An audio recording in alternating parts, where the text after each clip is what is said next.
बहिणीवर बसा खाली जरा. आपण या ठिकाणी जन आक्रोश मोर्चाला या ठिकाणी आलेलो आहोत. शांततेच्या शांत बसती माय. आपण या ठिकाणी आंबेडकर चौक बोरोल चौकातून न्याय दंडाधिकारी यांच्या कार्यालयावरती आलेलो आहोत. न्याय दंडाधिकारी कार्यालयाच्या समोर जरी आम्ही संख्येने कमी असलो, तरी लंगडे तुकडे असलो, हातपाय नसलेले असलो, तरी या भारतीय संविधान दिलेल्या अधिकाराला जगणारे, या आमच्या मतदानावर देश चालवणारे चालक आहोत आम्ही. प्रथमतः आपण सर्वजण आज देशामध्ये दुःखद घटना घडलेली आहे. देश माझा दुःखात आहे. ज्या भारतीय संविधानाला सर्वोच्च न्यायालयाचे न्यायदेवता भारतातल्या तमाम जनतेला न्याय देण्याचं काम करत असताना हरामखोर 70 वर्षाचा वकिलांना माझ्या भारताच्या न्यायाधीशाच्या दिशेने पायाचा बूट फुगवून आमच्या सर्व भारतीय जनतेला अपमानित केलेलं आहे. तेव्हा त्या हरामखोराचा निषेध करण्यासाठी प्रथमतः आपण या ठिकाणी निषेधाच्या घोषणा द्यावं, त्याचा निषेध नोंदवावा आणि संविधान के सम्मान में, गवई साहब के सम्मान में हम उतरे मैदान में, हे सांगण्यासाठी या ठिकाणी आक्रोश मोर्चाच्या वतीनं समारोपीय भाषणासाठी मी 2 मिनिट या ठिकाणी थांबलेलो आहे. तेव्हा आपल्याला माझी विनंती आहे, आपण निषेध असो, जाहीर निषेध असो, घोषणा द्यायचे.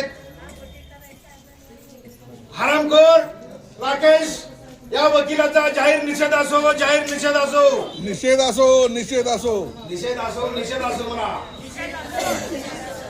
या भारतीय सरन्यायाधीशाचा जजला बूट फेकून अपमान करणाऱ्या हरामखोराचा जाहीर निषेध, जाहीर निषेध, जाहीर निषेध, जाहीर निषेध, जाहीर निषेध, जाहीर निषेध. या ठिकाणी आम्ही निषेध नोंदवलेला आहे आणि गवई साहेबांनी सांगितलं, साहेब सर्व पोलीस प्रशासनाला देशातल्याच शांत राहण्यास सांगितलेलं आहे.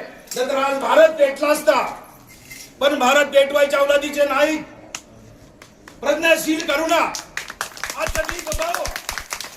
भारताच्या घटनेला नतमस्तक होऊन काम करणाऱ्या अवलादीचे भारताचे साहेब न्यायाधीश आहेत. B.R. आंबेडकरला मानणारा B.R. गवई आहे.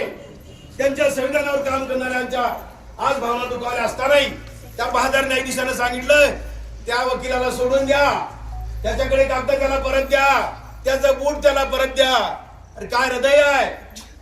ही समुद्राची अवलाद, सर्वाला स्वच्छ करणारी अवलाद, सर्वाला न्याय देणारी अवलाद आहे. प्रथम निषेध नोंदवतो आणि त्या हरामखोराला कडकातली कडक शिक्षा कोण तक्रार देईल नाही देईल. भारतातल्या राष्ट्रीय संघटनेपैकी एक राष्ट्रीय संघटनेचा राष्ट्रीय अध्यक्ष या नात्यानं आम्ही त्याच्या विरोधात निश्चितपणे तक्रार देणार आहोत आणि गुन्हा दाखल केल्याशिवाय आम्ही सोडणार नाही.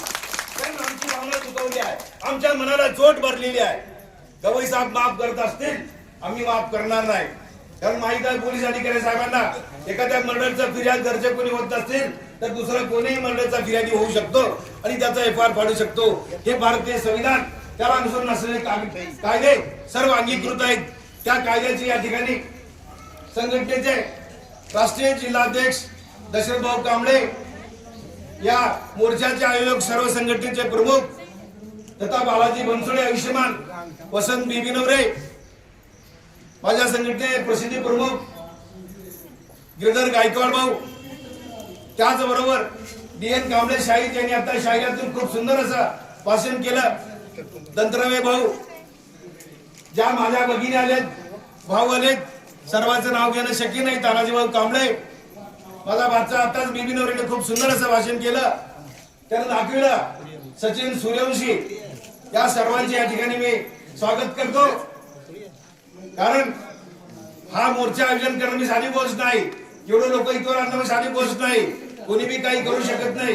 त्या मोर्चेकरांचं समर्थपणे मी स्वागत करतो आणि ज्यांनी ज्यांनी भाषण केलं त्या सर्व भाषणाचा समर्थक म्हणून या ठिकाणी उभा टाकून आपल्या समोर वेळ जास्त घेणार नाही. अक्काबाई भाई, वसंत बिबिनवरे, बालाजी बनसोडे, आपण असंच आगे बढो, हम तुम्हारे साथ आहे. कारण मी 65 संपली 66 मध्ये आहे.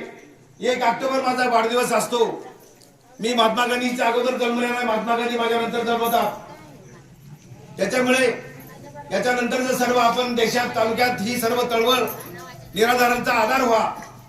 जिसका कोई नाही हम तो आहे यारो म्हटल्याप्रमाणे आपण काम करावं. हा मोर्चा निराधारचा का आला, कशासाठी आला, थोडक्यात सांगण्याचा प्रयत्न करणार आहे. मी भाषण करणारा वक्ता नाही, मुफाट भाषण करणारा, चक्कड म्हणणारा, जक्कड सांगणारा कार्यकर्ता नाहीये. रस्ता अडवून रस्त्यावर उभा करून त्या शासनाला, त्या प्रशासनाला जबाब विचारून न्याय मिळवून घेतलेला, न्याय मिळवून दिलेला कार्यकर्ता आहे. हा भारतात इतिहास आहे. आज त्या दुःखद घटनेला मागे टाकून अनेक ठिकाणी आंदोलन चालू आहे. येईल, निर्देश येईल, सगळं होईल. पण निराधारचं वय कोणी 65 करावं, कोणी 50 करावं. जर नोकर लागण्यासाठी वय जे असेल आणि त्यांना शेवाणीवरच जेवढं असेल तेवढं वय. आदरणीय सर्व देवणीकर बंधू भगिनी, सर्वांना नमस्कार. खरं तर आमच्या तहसीलमध्ये ना लाईट नाही सध्याला, त्यामुळे ना मला तुमचा अगोदर प्रत्येक शब्द ऐकू आलाय. कारण दुसरं काही कामच करता येत नव्हतं, लाईट नव्हती म्हणून. आणि हे लाईट गेली तर कामच होत नाही साहेब. आमचं ऐकलं पण तुमचा प्रत्येक शब्द मी ऐकलेला आहे.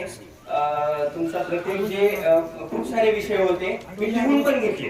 महत्वाचं म्हणजे कारण लाईट नव्हती त्याच्यामुळे मी तुमचे प्रत्येक पॉइंट लिहून पण घेतलाय, नोंद करत होतो की जेणेकरून आपल्याला त्याच्यावरती कार्यवाही करता येईल.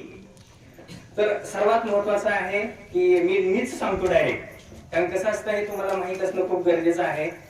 संजय गांधी निराधार अनुदान योजना सगळ्यांच्या आपली जिव्हाळ्याची आणि आपुलकीची सामाजिक न्याय विभागाची योजना, आणि ती सामाजिक न्याय विभागाची योजना आपण तहसील मार्फत राबवतोय 1980 पासून. म्हणजे 1980 पासून आतापर्यंत आपण म्हणजे सक्सेसफुली आतापर्यंत इथपर्यंत आपण आलोय.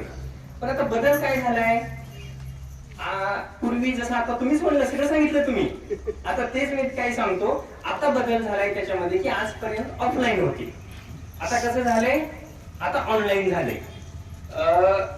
काय होतं, आपल्याला काही बाबी शासकीय GR, शासकीय नियम निघाले की आपण त्या पद्धतीनं काम करतो. आणि त्यामध्ये मी तर खरं तर मानेन की मागील अक्षरशः 3.5 ते 4 महिन्यापासून 3.5 ते 4 महिन्यापासून माझ्या तहसील मधले संजय गांधी विभागाचे आणि इतर दुसरे पण लावले आपण कामाला. कारण हे एकट्याचं काम नव्हतं, हे काही एकट्याचं काम नव्हतं. एवढ्या सगळ्या 10,000 लोकांना ऑनलाईन करणं हे साधं काम नव्हतं.